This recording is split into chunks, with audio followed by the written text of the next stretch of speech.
Welcome to The Road. This is a weekly podcast of All Saints Lutheran Church. I'm your host, John Pedersen, and I serve as pastor. Each week, we reflect on faith, life, and navigating the road ahead.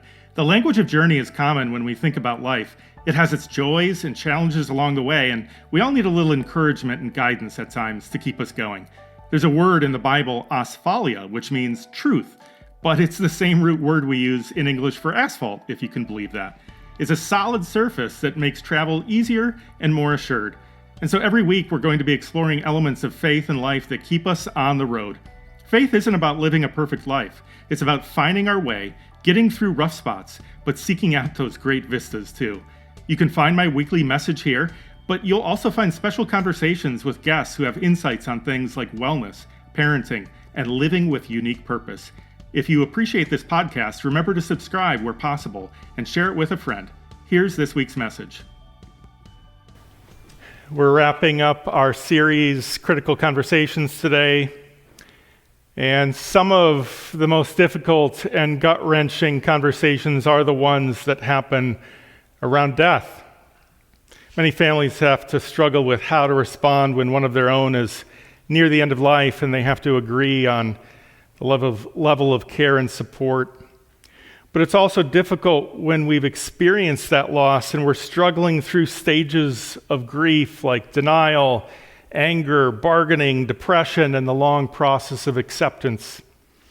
Our conversations in those times can be overwhelmed with emotion, and how we respond to each other can impact how our relationships continue from that point going forward.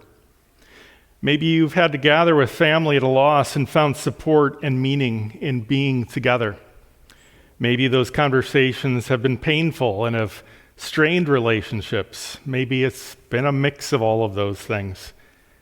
Today's gospel invites us into an experience of real grief that Jesus and his friends Mary and Martha have experienced, and the very real human reality of loss. In witnessing how Jesus responds, we have an opportunity to consider our own emotions and to walk lightly and graciously through the raw responses of others. If you still have some difficult memories around times of grief in your own life, maybe you can find a way to begin letting go of some bitter feelings or regrets that you might still have. There are really two separate conversations happening in today's story. We'll get to the conversation and interaction that Jesus has with Mary and Martha in a bit. But before Jesus arrives at Bethany in the home of Lazarus, he has to navigate some difficult discussion with his disciples. You have to understand really what came before this and just how tense this decision to go to Lazarus is. Jesus had just been in Jerusalem and the area where Lazarus lived prior to this, and he was nearly stoned to death by the crowd there, as we heard about in the story. Those who threatened him said, "It is not for a good work that we're going to stone you, but for blasphemy, because you, though only a human, are making yourself God." This followed the healing of the blind man on the Sabbath and accusations that Jesus was blasphemous and not of God.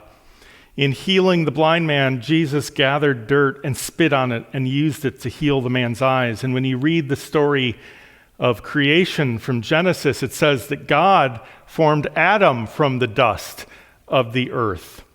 Jesus was in some ways reenacting creation in that moment, which didn't go unnoticed by the religious leaders of that time. It seemed kind of presumptuous to them. Of course, what if Jesus really is the Son of God and the Messiah? And yet part of the concern of the religious leaders is not simply the religious problem of someone claiming to be God, essentially, but there was actually another God already in the Roman Empire by the name of Caesar. The Roman emperor claimed to be divine. The empire isn't big enough for the two of them. A Messiah who stirs up a nation's passions and hopes opposite the emperor will cause big problems for the local authorities. So when Jesus talks about going to help Lazarus, and the recent memory of an attempted assault on Jesus is still in the minds of his disciples, right where he's proposing they go back to, His disciples question his decision. It's risky. Do you really want to go back there, Jesus? When Jesus makes the decision to go, that is the reason for Thomas's words, "Let us also go, that we may die with him." Thomas understands the danger of the moment. Jesus is leading them back into the fire, and they're all pretty sure that this is going to be the end. Going back to raise Lazarus from the dead is a turning point in the Gospel of John and the ministry of Jesus. It's the moment when the cross and the fate of Jesus now seems inevitable. The raising of Lazarus is not only the last sign that Jesus performs as recorded in John, but it becomes the act that brings the religious leaders together to plot against Jesus. They say immediately after our story today, "This man is performing many miraculous signs. If we allow him to go on like this, soon everyone will believe in him. Then the Roman army will come and destroy both our temple and our nation." Caiaphas, the high priest that year, says it's better for one man to die than for a whole nation to be destroyed. It's the beginning of the end. On one hand, raising someone from the dead is a sign of the ultimate power and authority and miracles that Jesus can work, and yet as a result, he is a threat that cannot be allowed to go on. Jesus can see this coming. You don't need the gift of prophetic powers to see it. You just need to measure the temperature of the moment. And so he knows that going back to raise Lazarus will mark the beginning of the end. Jesus is willing to make this sacrifice for a friend. And so we move to the village of Bethany and the conversation with Martha and Mary. Jesus was very close with his 12 disciples. The teacher-student relationship is close, but it can also have some distance to it. But both from the description in the story and from his emotional response, it's possible that Mary, Martha, and Lazarus were the closest things Jesus had to true friends. We have other stories that shed light on their relationship.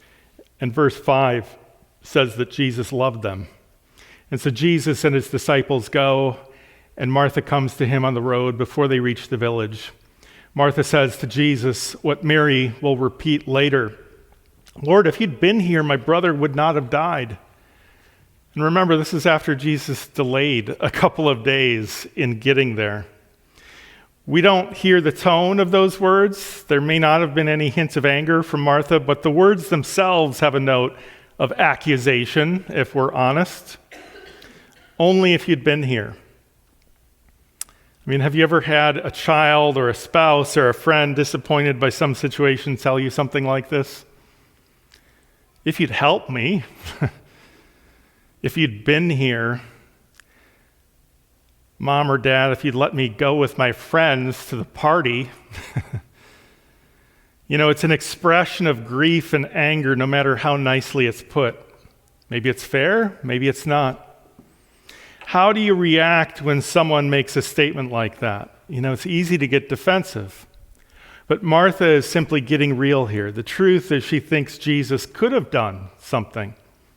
She goes on to say, "But even now I know that God will give you whatever you ask of him." Jesus said to her, "Your brother will rise again." Martha said to him, "I know that he will rise again in the resurrection on the last day." Jesus said to her, "I am the resurrection and the life. Those who believe in me, even though they die, will live. And everyone who lives and believes in me will never die. Do you believe this?" She said to him, "Yes, Lord, I believe that you are the Messiah, the Son of God, and the one coming into the world." This is one of the great expressions of faith in John's gospel and any gospel. It's comparable to Peter's statement of faith in Caesarea Philippi. Holding on to hope, she goes back home to tell Mary that Jesus has arrived, and Mary goes to see him. John says, "When Mary came where Jesus was and saw him, she knelt at his feet, and she repeats what Martha said, 'Lord, if you'd been here, my brother would not have died.' But she can't get another word out. John says she is weeping. And he writes, "When Jesus saw her weeping, and the Jews who came with her also weeping, he was greatly disturbed in spirit, and deeply moved. He said, 'Where have you laid him?' They said to him, 'Lord, come and see.'" And then we have those famous words, Jesus wept. And it could also be translated, Jesus sobbed or burst into tears.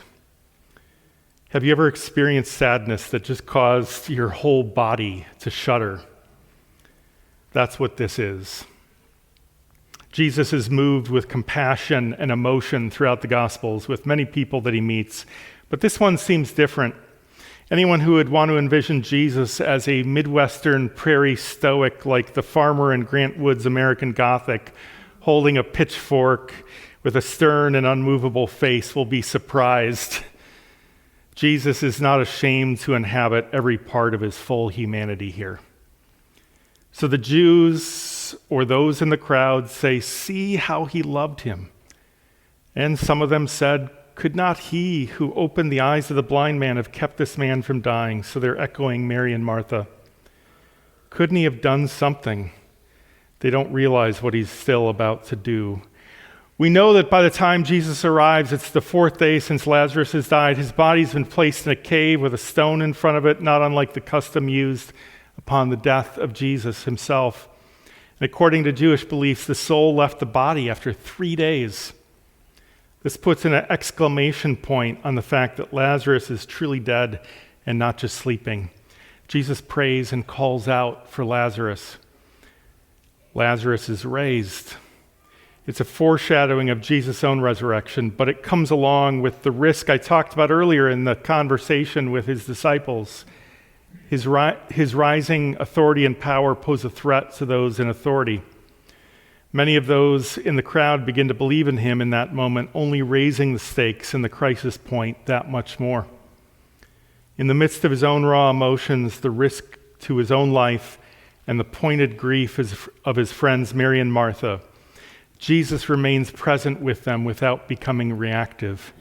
His presence brings hope and new life. We don't have the power to raise people from the dead. I always joke that they didn't teach me that in seminary. But we have the ability to enter into places of grief and suffering in our own lives. Whether it's our own pain or the pain of our neighbors, we can embrace our own human vulnerability as Jesus did and still work for hope and new life in our own modest ways. It's difficult to stare into the depths of pain and dangers we face in our life, our relationships, and the world. And yet, like Jesus, we're called to face it square up and be present.